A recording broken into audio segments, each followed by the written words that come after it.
Bismillahirrahmanirrahim. Bismillahirrahmanirrahim. Assalamualaikum warahmatullahi wabarakatuh. Baik, kami dari kelompok 3 akan menjelaskan materi tentang model penelitian tindakan kelas, yaitu Kemis dan MC Taggart. Nah, saya atas nama Muhammad Wilhardi sebagai pemateri pertama.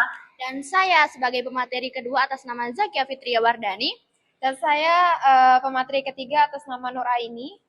Dan saya pemateri terakhir atas nama Faizatul Istiqomah. Baik, saksikan penjelasan materi dari kami.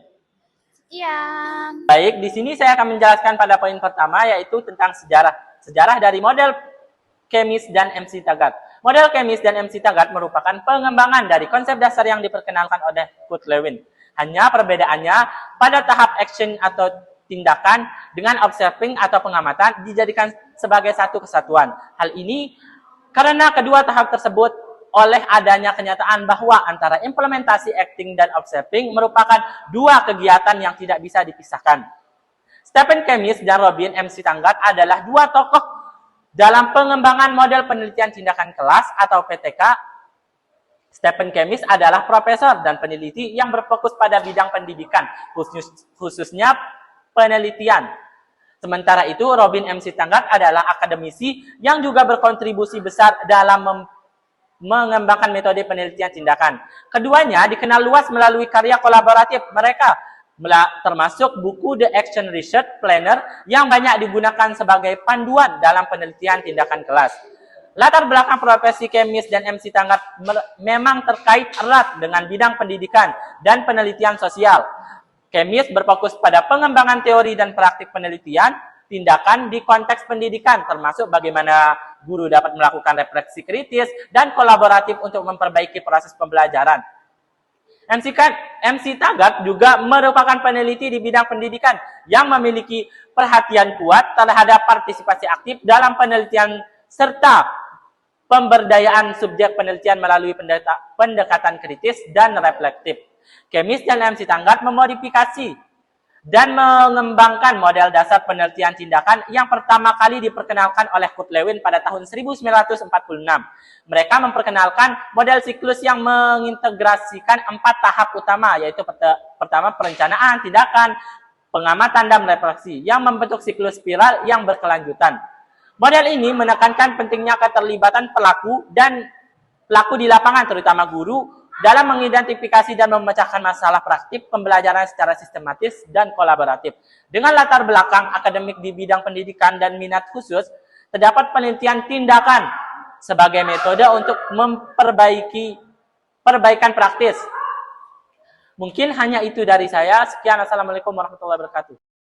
Baik, selanjutnya saya sebagai pemateri kedua akan melanjutkan materi cara atau landasan berpikir yang dipakai oleh model Kemis dan MC Taggart. Cara berpikir atau landasan yang dipakai adalah sebuah model penelitian tindakan kelas yang dikembangkan dari konsep dasar model Kurt Lewin. Cara berpikir model ini menggabungkan dua komponen penting, yaitu tindakan atau action dan pengamatan atau observing, sebagai satu kesatuan yang tidak terpisahkan dan berlangsung bersamaan.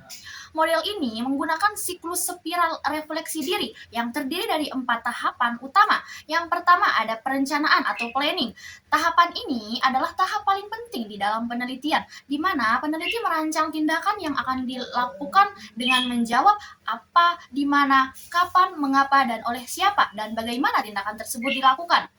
Yang kedua ada pelaksanaan tindakan atau acting, tahapan di mana rencana tindakan dijalankan sesuai dengan apa yang sudah dirancang. Yang ketiga ada observing atau observasi. Pada tahap ini, peneliti melakukan pengamatan terhadap pelaksanaan tindakan untuk mengumpulkan data dan informasi mengenai proses dan hasil tindakan. Dan yang terakhir ada refleksi atau reflecting. Tahap ini melibatkan peninjauan dan evaluasi mendalam terhadap hasil tindakan dan pengamatan untuk memahami perubahan yang terjadi, melakukan analisis keterkaitan data, dan mengambil kesimpulan yang menjadi dasar perencanaan siklus berikutnya. Model ini berjalan di dalam siklus spiral, di mana setelah refleksi, perencanaan baru dilakukan berdasarkan temuan refleksi untuk siklus berikutnya, sehingga terjadi perbaikan dan peningkatan berkelanjutan. Sekian dari pemateri kedua, selanjutnya akan dilanjutkan oleh pemateri ketiga. Baik, di sini saya akan menjelaskan poin yang ketiga, yaitu tentang kelebihan Kemis dan MC Tanggrat. Kemis dan MC Tanggrat itu menekankan beberapa kelebihan model PTK yang telah mereka kembangkan, yang dikenal dengan istilah seven chapter of shape atau reflective Yaumi dan Tampoli tahun 2017, di mana kelebihannya itu antara lain yang pertama itu berorientasi pada praktik sosial, di mana model Kemis dan MC Tanggrat ini sangat mengutamakan pengamatan masalah nyata dalam situasi kelas dan lingkungan sosial di sekolah, sehingga sebagai dasar perbaikan. Mereka juga percaya bahwa tindakan itu harus relevan dengan konteks sosial agar solusinya itu lebih efektif. Sedangkan model Stringer dan Kurt itu lebih juga berorientasi pada praktik nyatanya, namun lebih umum dan kurang mendalam pada konteks sosial. Sementara Kolhaun dan Ril itu lebih fokus pada komunitas. Nah, model lain itu lebih mengibaratkan pada aspek guru atau kurikulum. Selanjutnya yaitu kelebihan yang kedua, yaitu membentuk parsipatori, di mana Kemis dan MC Tanggrat ini melibatkan beberapa pihak seperti guru, siswa, kepala sekolah secara aktif. Nah, kepala sekolah ini secara aktif dalam proses penelitian, sehingga perbaikan itu bersifat kolaboratif dan inklusif. Sedangkan model Stringer dan Kolhaun itu juga sangat menekankan partisipasi komunitas dan kerjasamanya, sedangkan Lewin juga memiliki partisipasi yang lebih terbatas. Nah, model lain itu lebih fokus pada peran dan guru saja. Nah, selanjutnya itu kelebihan yang ketiga, yaitu menekankan tindakan praktis dan kolaboratif, di mana Kemis dan MC Tanggrat ini sangat menekankan kerjasama dan tindakan nyatanya dalam bekerja sama ke banyak pihak, sehingga hasilnya itu lebih kaya dan autentik. Sedangkan model Stringer dan Lewin ini juga mengutamakan aksi praktis dan siklus kolaboratif mereka. Namun model lain juga kadang lebih fokus ke refleksi individu daripada kolaborasi intensnya. Nah, yang kelebihan yang keempat yaitu membangun emansipatorinya. Nah, model Kemis dan MC Tanggrat ini memberikan ruang besar untuk guru berpikir mandiri, kreatif, inovatif, dan membebaskan mereka dari pola mengajar yang lebih kaku. Nah, model lain juga tidak selalu memunculkan aspek emansipatorinya secara eksplisit, lebih berfokus pada perbaikan teknik atau kurikulum. Selanjutnya itu kelebihan yang kelima, yaitu menekankan hal-hal yang bersifat kritis, di mana Kemis dan MC Tanggrat ini mengajak guru untuk mengkaji secara mendalam penyebab masalah pembelajaran, sehingga tindakan yang diambil itu lebih tepat sasarannya.